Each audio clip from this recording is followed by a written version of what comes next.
یہ تصویر کس کی ہے؟ میں نے میکانکی انداز میں پوچھا۔ ساحر پیچھے کی جانب مڑ کے دیکھتا ہوا ایک کرب کی کیفیت میں مبتلا ہوا۔ میرے ماما پاپا کی۔ دھیرے سے جواب آیا تو میں بری طرح لڑکھڑا گئی۔ کیا ہوا؟ تم ٹھیک ہو؟ وہ میرے قریب آتا پوچھنے لگا۔ سچ کہہ رہے ہو؟ اس میں جھوٹ بولنے کی کیا بات ہے منہا؟ میری بات پہ ساحر کے ماتھے پہ بل پڑے۔ تم ماما کو جانتی ہو؟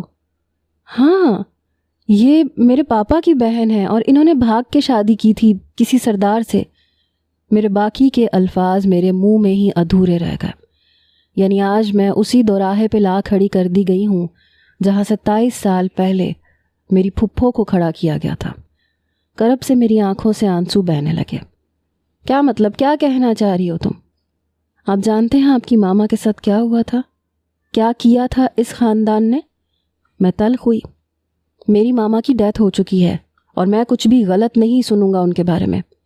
یہ اور بات تھی کہ خان دادا نے اسے اس کی ماں کے بارے میں جو کچھ بتایا تھا وہ اس قابل نہیں تھا کہ وہ کسی کے ساتھ شیئر کر سکے۔ ان کے مطابق اس کے بابا کی ڈیتھ کے بعد اس کی ماں اپنے کسی آشنا کے ساتھ بھاگنے لگی تھی، جس پہ اسے پکڑ کے تہخانے میں بند کر دیا گیا تھا اور وہاں اس نے خودکشی کر لی تھی۔ اور یہ راز ہی رہ گیا تھا کہ ان کے ساتھ ہوا کیا تھا۔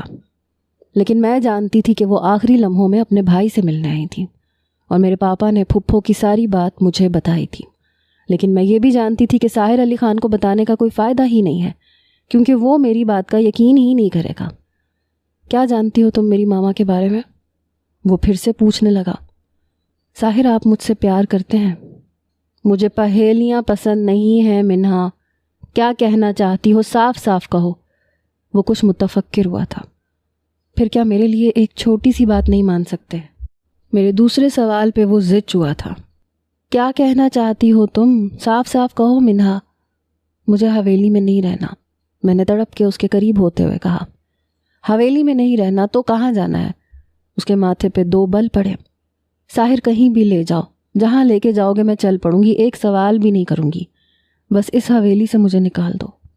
اس بار میری آنکھوں میں ڈھیروں آنسو آ گئے تھے تو وہ سانس خارج کرتے ہوئے میرے آنسو پہنچنے لگا۔ ادھر دیکھو میری طرف۔ منہا، میرے لیے مشکلیں کھڑی مت کرو، وہ بے بسی سے بولا تھا۔ ساحر، ہم دونوں یہاں سے کہیں دور چلے جائیں گے ورنہ اس گاؤں کے رسم و رواج ہمیں مار ڈالیں گے، ہم کبھی بھی خوش نہیں رہ پائیں گے۔ آپ میری بات کیوں نہیں سمجھ رہے؟ میں تڑکتے ہوئے بولی تو اس نے مجھے بازو سے تھام کے مجھے اپنی جانب کھینچا۔ منہا، سمجھنے کی ضرورت تمہیں ہے۔ تمہیں اپنی قسمت میں لکھوانے کے لیے مجھے یہ سرداری چننی پڑی ہے۔ آج رخصتی ہوگی، کل میری دستار بندی ہے، تو پلیز کوئی بدمزگی پیدا مت کرنا۔ جو ہو رہا ہے اسے چپ چاپ قبول کر لو۔ ساحر کی بات سن کے مجھے افسوس ہوا تھا، اور اگر میں نہ مانوں تو؟ میں نے سر اٹھا کے چیلنجنگ انداز میں ساحر کو پھر سے تیش دلایا۔ اب تم میری نرمی کا ناجائز فائدہ اٹھا رہی ہو منہا۔ آج تک ساحر علی خان نے اتنی رعایت کسی کو نہیں بخشی، لیکن خیر، اگر تمہیں میرا دوسرا روپ دیکھنا ہے تو تمہارے والد محترم اور چھوٹا بھائی ابھی بھی میرے نشانے پہ ہیں۔ تمہارے انکار کی صورت میں انہیں سزا بھگتنی پڑے گی۔ آگے تم خود سمجھدار ہو۔ میرے گال کو پیار سے تھپ تھپاتا ہوا وہ باہر چلا گیا۔ اس کی باتوں پہ نہ چاہتے ہوئے بھی مجھے دلہن کا لباس زیب تن کرنا پڑا۔ کچھ ہی دیر میں بیوٹیشن نے آ کے مہارت سے میرا میک اپ کرتے ہوئے ہیوی جیولری اور ہیوی لہنگے کے ساتھ مجھے سجا سنوار کے ایک الگ ہی روپ دے دیا۔ مجھ پہ ایک جالی دار گھونگھٹ اوڑھایا گیا، حویلی کے اندرونی حصے کی جانب لے جایا گیا جہاں صرف خواتین کے بیٹھنے کا انتظام تھا، اور وہ حویلی کی خواتین کے علاوہ گاؤں کی خواتین بھی وہاں موجود تھیں جو اپنی سردارنی کو دیکھنے کے لیے بےتاب تھیں۔ ایک بہت ہی بڑی منچ پہ لے جا کے مجھے بہت ادب سے بٹھایا گیا۔ سب کچھ بہت اچھے سے ہو رہا تھا، لیکن میں جانتی تھی کہ آگے کچھ بہت برا ہونے والا ہے، ٹھیک ویسے جیسے سعدیہ پھپھو کے ساتھ ہوا تھا، وہی سب کچھ میرے ساتھ بھی ہوگا۔ مجھے زینت سے خبر ملی کہ ساحر علی خان تمام مردوں کے ہمراہ اس وقت مردان خانے سے ڈیرے کی جانب جا چکے ہیں اور بارات ڈیرے کی طرف سے حویلی کی جانب آنی تھی۔ میرا دل کسی انہونی کے احساس سے دھڑکنے لگا۔